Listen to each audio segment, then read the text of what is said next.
कर्मों वाली आस्था। बहुत समय पहले जब भी इस्राएल की प्रजा पाप करती, वे भेड़ और बकरियां मंदिर में ले जाते थे। हे प्रभु, हमारे पाप क्षमा कर, वे पुकारते और लहू बहाया जाता था।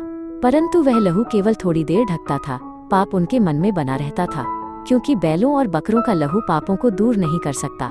इब्रानियों 10:4। परमेश्वर ने पाप को सदा के लिए दूर करने का मार्ग तैयार किया। वह मार्ग था कि यीशु परमेश्वर का मेमना संसार में आए।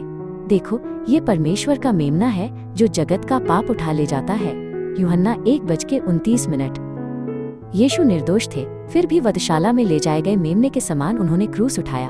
उनका लहू हमें एक बार सदा के लिए शुद्ध कर गया। वो बकरों और बछड़ों के लहू से नहीं, परंतु अपने ही लहू से सदा की छुटकारे की सिद्धि कर एक ही बार पवित्र स्थान में प्रवेश किया। इब्रानियों 9:12। वो लहू साधारण नहीं था, वह यीशु का जीवन था, अर्थात परमेश्वर का वचन स्वयं। वचन देहधारी हुआ और हमारे बीच में निवास किया। यूहन्ना 1:14। अब हमें शुद्ध करने वाली चीज है वचन और प्रार्थना। जब हम प्रार्थना में परमेश्वर के पास आते और उसके वचन को अपने हृदय में रखते हैं, तो आत्मा प्रकाश के समान निर्मल हो जाती है। वे परमेश्वर के वचन और प्रार्थना से पवित्र किए जाते हैं। 1 तीमुथियुस 4:5।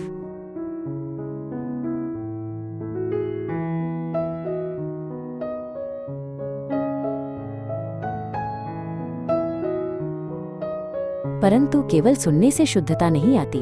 वचन को सुनना, विश्वास करना, मानना और करना आवश्यक है, तभी सच्चा विश्वास होता है। केवल वचन के सुनने वाले ही नहीं, वरन उसके करने वाले बनो, अन्यथा तुम अपने आप को धोखा देते हो। याकूब 1:22। अब्राहम ने परमेश्वर के वचन पर विश्वास किया और अपना देश छोड़ दिया। उसने कर्मों से आज्ञा पालन किया, इसलिए वो विश्वास का पिता बन गया। सो अब्राम यहोवा के वचन के अनुसार चल पड़ा। उत्पत्ति 12:4। यिर्मयाह ने आंसुओं तक कष्ट झेला, फिर भी परमेश्वर का वचन सुनाया। उसके कर्म इसराइल के लिए चेतावनी और दर्पण बन गए। उसका वचन मेरे हृदय में ऐसा है जैसे जलता हुआ अग्नि, मेरी हड्डियों में बंद है।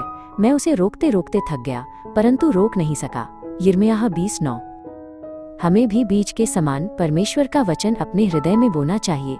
समय आने पर वह एक वृक्ष बन जाएगा जो फूल लाएगा और फल देगा।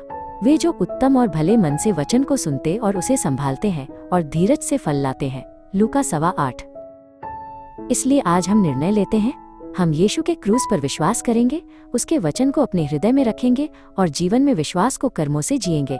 केवल ऐसे तैयार लोग ही आनंद से लौटने वाले प्रभु का स्वागत कर पाएंगे। जो मुझे सामर्थ्य देता है, उसमें मैं सब कुछ कर सकता हूँ। फिलिप्पियों 4:13।